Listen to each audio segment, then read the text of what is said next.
saddened that we are unable to gather as a community in our holy spaces at Bethany Lutheran and Bethany-Elim Lutheran.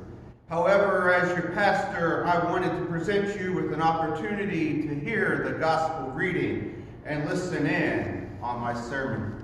Our gospel reading is a lengthy one. It comes from the Gospel of John, chapter 9, verses 1 through 41. Hear the words.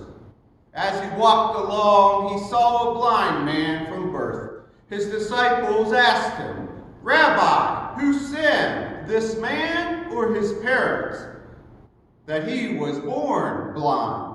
Jesus answered, "Neither this man nor his parents sinned. He was born blind so that God's work might be revealed in him. We must work the works of him who sent me while it is day. Night is coming when no one can work. As long as I am in the world, I am the light of the world."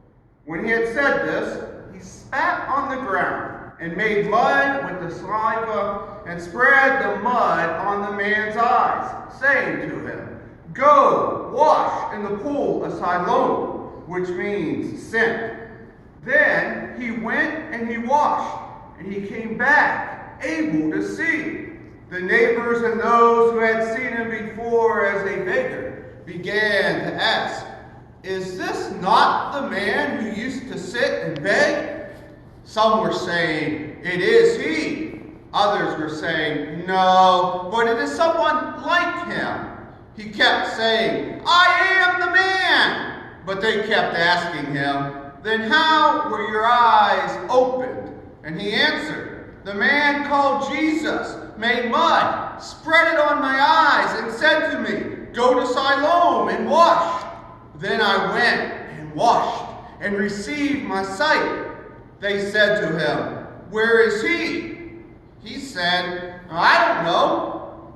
They brought to Pharisees the man who had been formerly blind. Now it was a Sabbath day when Jesus made the mud and opened his eyes. Then the Pharisees had began to ask him how he received his sight. And he said to them, "He put mud on my eyes. Then I washed, and now I see." Some of the Pharisees said, "This man is not from God, for he does not observe the Sabbath." But others said, "How can a man who is a sinner perform such signs?" And they were divided. So they said again to the blind man, "What do you say about it? It was your eyes he opened." And he said, "He is a prophet."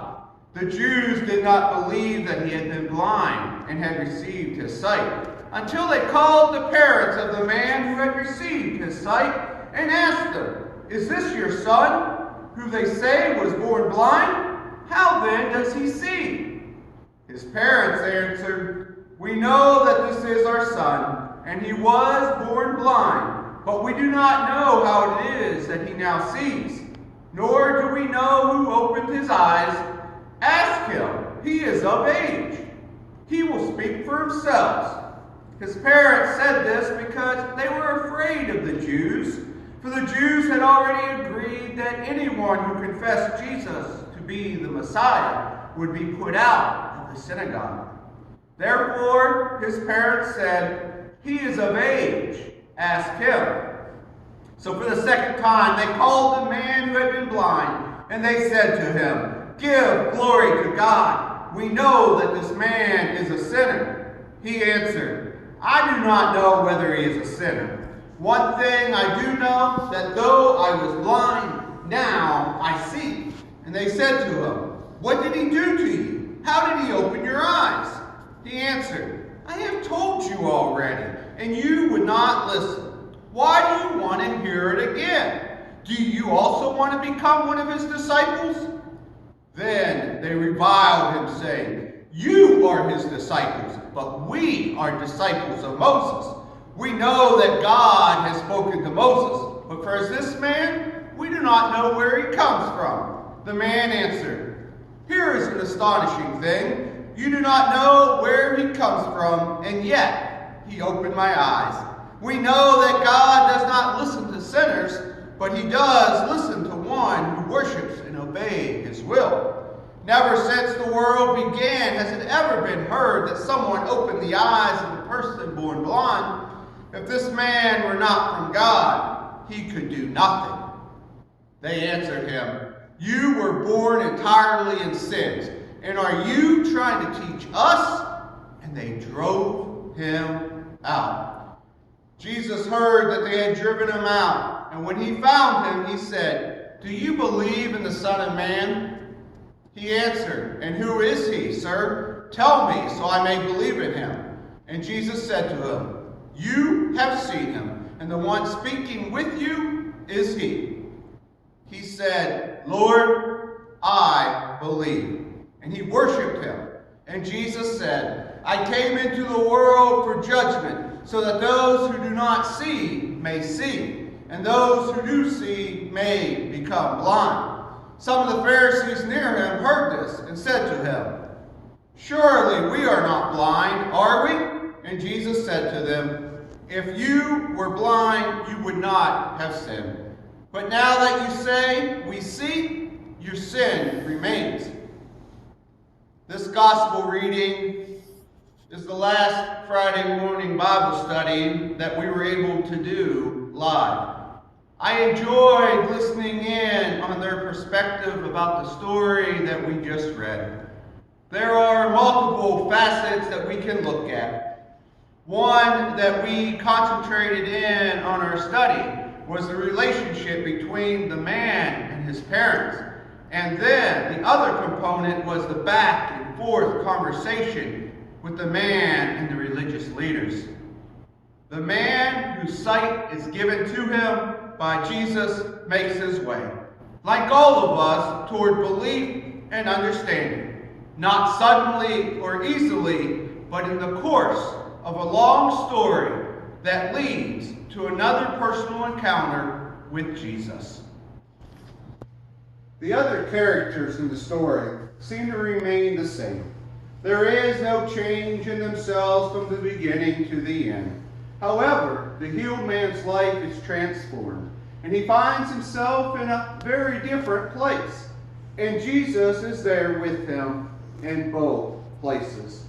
It seems that John told this story and used these images of seeing and not seeing, believing and not believing, to help an early Christian community find themselves in that story.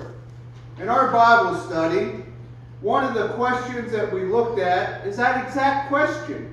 Where do you see yourself in this story? The first century listeners knew what it felt like to be driven out of the synagogue by the religious authorities. Many of them had been expelled from their religious home. When they were expelled, they found themselves in a lonely place. I think that this story must have spoken to them powerfully. The story helped them realize that they were not alone. They now belonged to a community that shared the same faith. And ultimately, like the man in this story, they would encounter Jesus on the way. One word that jumps off of this page is judgment. I want to live into that word for a few minutes. The tension in the story comes from judgment, of course, and the twists and turns that judgment takes. The disciples, they see a blind man and right away ask for a judgment from Jesus, who was and is the real sinner in this story. Is it the man or is it his parents? The twist in the story comes when Jesus says, neither. I am sure that the disciples were taken back by the response. The disciples were not the only ones who asked questions. The healing by Jesus caused a lot of talk, and more questions were asked. Now earlier, I shared about the conversation where we find ourselves in the story. With us talking about questions, maybe this is the question for us today, finding ourselves in the story. Where are you? I don't know about you, but I have always seemed to find myself in the people that Jesus helped. rather than the role of the Pharisees. There's more comfort there, right? To me, what I love to hang my hat on is that Jesus comes looking for us. Our gospel reading is a very long reading, and at times I feel like I should simply read the story and interject commentary in between the reading. It is a long story, and yet Jesus appears only at the beginning and the end of the story. He's not in much of it. However, when Jesus hears that the man had been driven out of the synagogue, he goes looking for him. It might be wise for us to sit with that line for a little while. Can we picture Jesus hearing about what happened to the man and then setting out to find him? Here's an important message that we can gain from the story. It's not a question then of whether we find Jesus, but of Jesus coming to look for us and finding us wherever we are.